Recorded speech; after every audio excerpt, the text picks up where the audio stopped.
No, not that bad. It was that fellow that sends you flowers every day. Yeah, what's his name? Mr. Norton's nephew? Ted Sheldon. Yeah, that's the one. But here's the funniest part of it all. I was the fellow up there doing the marrying, you know, the justice of peace or something. You were? I thought you were chasing me. Well, yes, I was, but I was your father then, you see. But the real me, John Doe, or that is, Long John Willoughby, I was the fellow up there with the book. You know what I mean? I guess so. Then what happened?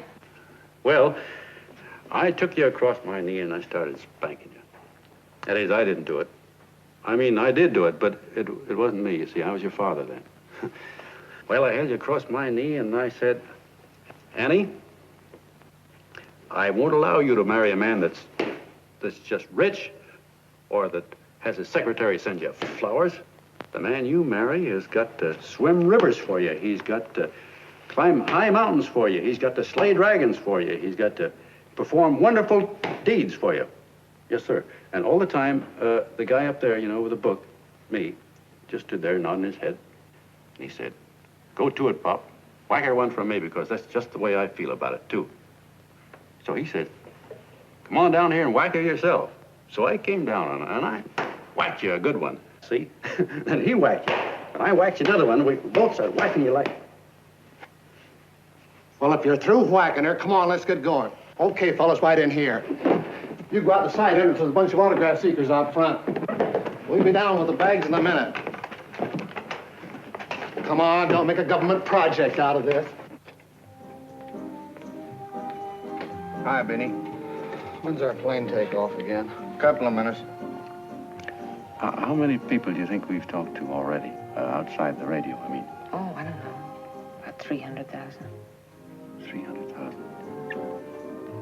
What makes them do it, Ann? What makes them come and listen and get up their John Doe clubs the way they do?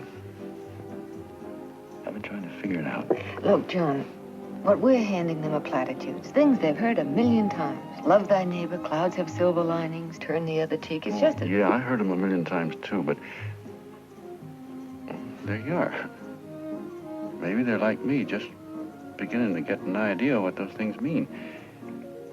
You know, I never thought much about people before. They were always just somebody to fill up the bleachers. And the only time I worried about them is when they didn't come in to see me pitch. You know, lately I've been watching them when I talk to them. I could see something in their faces. I could feel that they were hungry for something. You know what I mean? Maybe that's why they came. Maybe they're just lonely and wanted somebody to say hello to. I know how they feel. I've been lonely and hungry for something practically all my life.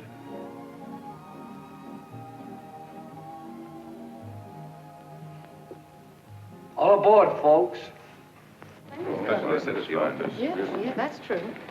Oh, somebody else sitting here? No, that's your seat. And this is your coat. Mine? A little token of appreciation. Oh. Oh, it's beautiful, D.B. Well, I don't quite know what to say. Well, don't say anything at all. Just sit down. Oh. Go ahead, open it. Oh. Oh, it's lovely. And a new contract goes with it.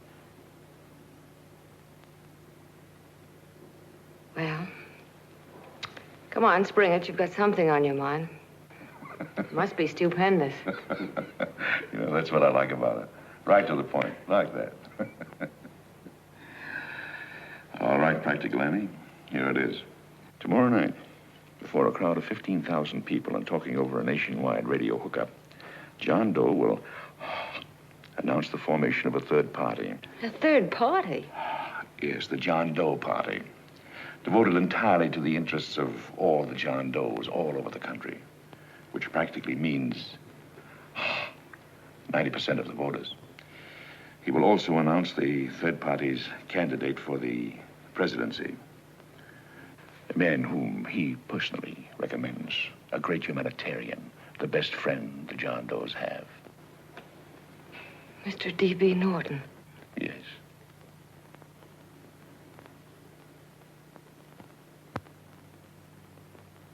Wow.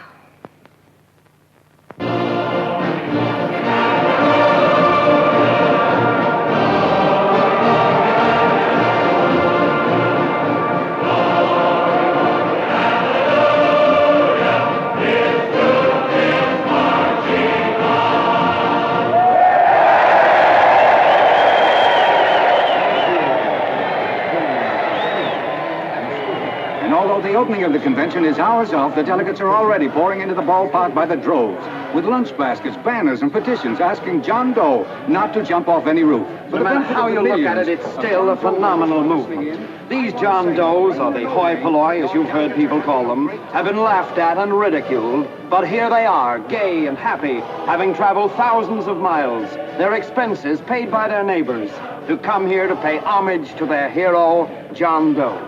And in these days of wars and bombings, it's a hopeful sign that a simple idea like this can sweep the country. An idea based on friendliness, on giving and not taking, on helping your neighbor and asking nothing in return. And if a thing like this can happen, don't let any of your grumbling friends tell you that humanity is falling apart. This is John B. Hughes, signing off now and returning you to our main studio until 9 o'clock, when the convention will officially open. Oh, John, come in. Say, I'm kind of... It's raining out a little. That's all right. It's good to see you. Sit down. Thanks.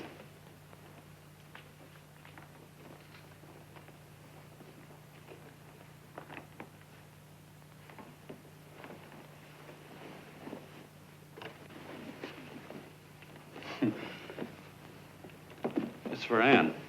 Oh, how nice. Thank you very much. Flowers. I'm terribly sorry she isn't here. She isn't?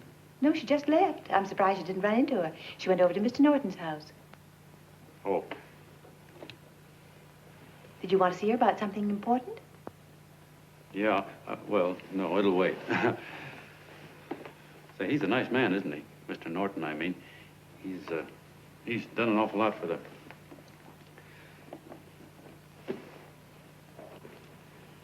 Well, say, my coat's pretty wet. I'm afraid I might have wet the couch a little.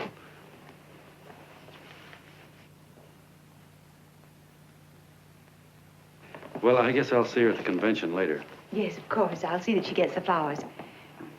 Thanks. Good night, Mrs. Mitchell. Good night, John.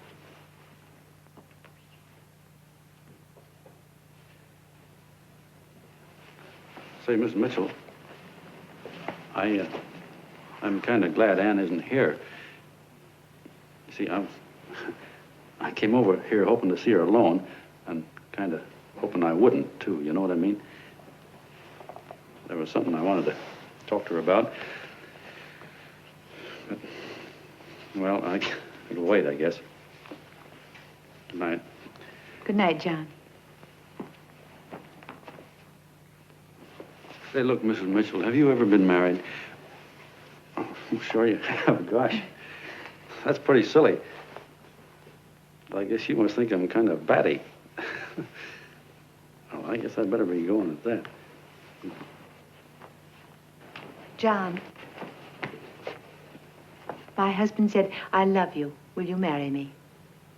You did? Mm-hmm. What happened? I married him. Yeah, that's what I mean, see? It was easy as all that, huh? Uh-huh.